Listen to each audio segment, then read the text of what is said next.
बात पुणे की। केंद्रीय गृह मंत्री अमित शाह यहां पर पहुंचे। उन्होंने बीजेपी महाराष्ट्र के प्रदेश अधिवेशन को संबोधित करते हुए शिवसेना यूबीटी के मुखिया उद्धव ठाकरे पर जमकर हमला बोला। उन्होंने कहा कि विपक्ष ने देश में भ्रांति फैलाने का काम किया है। साल 2024 के नतीजों को लेकर भ्रम फैलाया गया। लक्ष्य कभी कोई नीचा नहीं तय करता है, ऊंचा ही तय करता है। जो विजयी होता है उसी की सरकार बनती है। तो भारत में विजयी कौन बना है? एनडीए बनी है। उन्होंने कहा कि महाराष्ट्र में शरद पवार राजनीति में भ्रष्टाचार के सरगना है, भ्रष्टाचार को संस्थागत बना है। शरद पवार के झूठ अब कहीं नहीं चलेंगे। और उन्होंने क्या कुछ कहा, आपको सुनवाते हैं। अभी एक पुराना नोटिफिकेशन निकाल दिया, तारीख नहीं है, फैसला पुराना है। मैं भी कंफ्यूजन में आ गया। मैंने पीयूष गोयल जी को फोन किया, है क्या हुआ? पीयूष गोयल जी ने कहा, साहब ये तो हमारा निर्णय नहीं है, शरद पवार का निर्णय है। वो कह रहे हैं दूध का पाउडर इंपोर्ट होगा। कंफ्यूजन में मत आइए। वो सर्कुलर कर गए थे, 10 साल में 1 किलो दूध का पाउडर इंपोर्ट नहीं किया है नरेंद्र मोदी सरकार ने। और अगले 5 साल तक 1 ग्राम भी दूध का पाउडर इंपोर्ट नहीं होगा। आज मैं आपके बीच में ये भ्रांति फैलाकर चुनाव जीतना चाहते हैं और भ्रष्टाचार की बातें कर रहे हैं। भ्रष्टाचार का सबसे बड़ा सरगना भारत की राजनीति में है तो शरद पवार है। इसमें मेरे मन में कोई कंफ्यूजन नहीं। अमित शाह ने आगे ये भी कहा कि समाज के हर तबके को न्याय देने का काम बीजेपी ने किया है। विपक्ष ने दूध का पाउडर इंपोर्ट करने का झूठ फैलाया। भ्रष्टाचार का सबसे बड़ा सरगना शरद पवार को बताते हुए नजर आए। शरद पवार ने भ्रष्टाचार की संस्थाएं खड़ी की, अब ये नहीं चलेगा। एक बार बीजेपी हरियाणा और महाराष्ट्र जीतेगी फिर से तो राहुल गांधी का अहंकार चकनाचूर हो जाएगा।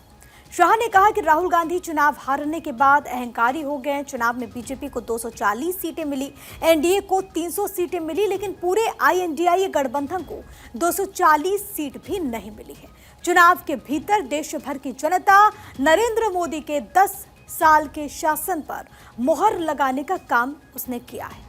कांग्रेस ने 10 साल शासन किया, लेकिन यूपीए में कभी उनकी 240 सीट नहीं आई थी। सारी कसक महाराष्ट्र विधानसभा में पूरी करके फिर से भगवा लहराने का काम करेंगे। जीवन में कई लोगों को जीतने के बाद अहंकारी होते हुए भी देखा है। जीतने के बाद अहंकार आना, इसका आपको सैकड़ों उदाहरण दुनिया भर की राजनीति में मिलेगा। मगर एक अनूठा उदाहरण राहुल गांधी दुनिया को दे रहे, वो हारने के बाद अहंकारी हो गए। मैं आज राहुल बाबा को कहने आया हूं, देश की जनता ने तो खटाखट फटाफट पर भरोसा नहीं किया, मगर आपके पास राज्य सरकारें हैं।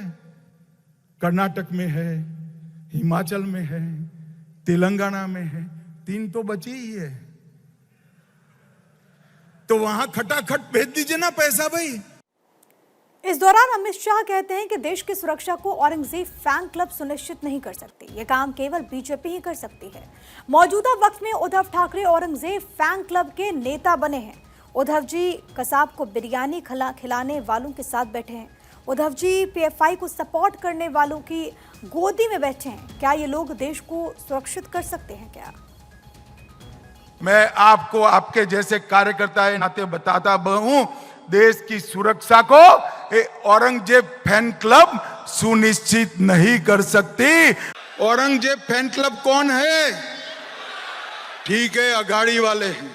और उसका नेता कौन है? श्रीमान उद्धव ठाकरे औरंगजेब फैन क्लब के नेता बने। अपने आप को बाला साहब का वारिस कहने वाले उद्धव जी कसाब को बिरयानी खिलाने वाले लोगों के साथ बैठे हैं। उद्धव जी याकूब को छोड़ने की गुहार लगाने वाले के साथ आप बैठे हो। अमित शाह ने अपने संबोधन में आगे कहा कि 2024 का विजय कोई छोटा विजय नहीं है। 10 साल के काम के बाद तीसरी बार हमारा गठबंधन पूर्ण बहुमत लेकर आया है।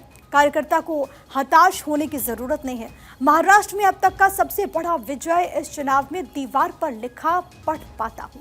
अगले चुनाव में यहां बीजेपी के नेतृत्व में महायुति की सरकार बनने जा रही है। हम विचारधारा को लेकर राजनीति के मैदान में आए हैं।